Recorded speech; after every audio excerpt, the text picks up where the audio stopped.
Hello, lovely learners. Welcome back to ALifeLearned. I just wanted to share a quick thought on privilege after having gone to the London, Ontario Black Lives Matter protest yesterday. I was really proud of London having attended because it might have possibly been one of the biggest protests we've ever had, and in all things considered, like, it should have been. And so it's just really good to see that there's so many people in my own community who agree with me, and we all have the same idea that discrimination and racism is not okay in today's day. It's 2020. That should be a thing of the fucking 1800s. Excuse my French. But anyways, on that note, I'm sure you guys have been hearing the term white privilege quite a bit lately, and there's a lot of different explanations about what that means. But the one thing I wanted to comment on, and if you'd like further explanation, by all means, say in the comments, or feel free to look it up because there's a lot of videos talking about what white privilege is. But I just wanted to comment that when it comes to white privilege or economic privilege, or really any privilege in life, on the grand scheme of things, and for the most part, the concept is discussing something that you didn't do anything to get or to have.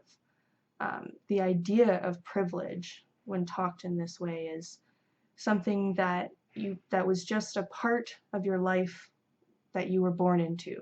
You did nothing for it. You didn't earn it. You didn't not earn it. You didn't work for it. It just is. And so a lot of us understand economic privilege in that sense as being, those who have huge houses and giant cars and all the money that they could ever want to spend.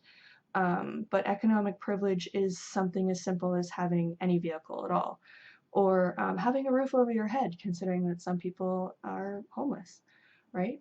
So there's different levels of privilege, and that's something I feel is important to acknowledge. And when it comes to white privilege in particular, and this discussion of racism and discrimination, it is an incredibly important matter in Canada for both Black lives as well as First Nations lives, because as is pointed out, there's so much evidence to systemic discrimination, pointed out right by our own Prime Minister. Just in the jails alone, it's easy to see that we have more First Nations people and more Black people in our jails than white or any other culture for that matter. And that's just really disproportionate. But there's a lot of other examples, such as the missing and murdered Indigenous women. And so I guess I want to come on here to say I encourage you, although I respect that it can be hard at times, to try and suppress or face head on the cognitive dissonance or the backfire effect that you might experience when being told, as someone of a light skin color, that you have white privilege. It's not to imply that you haven't suffered. It's not to imply that you haven't had hard times in life. It is to simply discuss the fact that with the history of humanity, those with white skin have done a significant amount of suppression and discrimination and horrible, heinous things to those of colored skin. That's just a fact. And it has led to many systems, specifically within European and Western countries, that, and other countries for that matter, that have been colonized, that discriminate against anyone of color, that when in the exact same situation, a white person will be given the benefit of the doubt and a colored person will not. That's the difference. And that's not your fault, but this isn't about fault.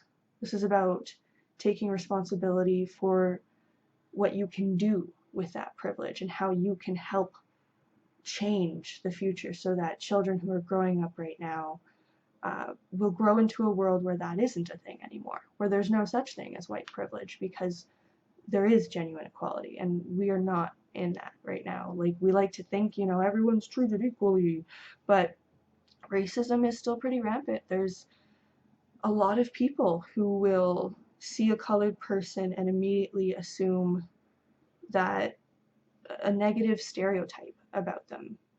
A lot of times out of just not understanding their culture or not understanding anything outside of their own personal culture. And so it's often innocent, but it still contributes to the problem.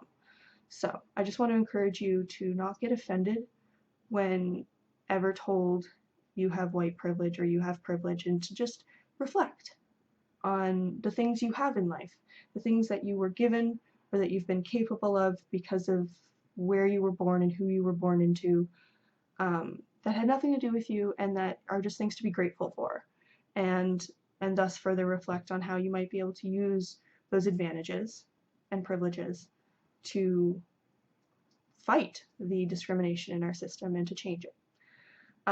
But yeah, anyway, I just wanted to sort of have that little note about cognitive dissonance, because I know that's sometimes the really difficult, or for some people, the hardest thing to overcome when acknowledging your level of privilege. Like, even myself, as someone who is quite poor in Canada, the fact that I was born in Canada and that I was born white means so much for the number of advantages that I've had. And it can be, there's a lot of weird feelings about admitting that, because I have been so disadvantaged in so many other ways. One doesn't discount the other, I guess is my point. So anyway, if you have any thoughts on this matter, please do share below. It's really important that we have a conversation like this moving, and that we get people thinking about these ideas. And as always, do join me again next week or sometime soon, where I try again to share a little something I've learned or experienced in life.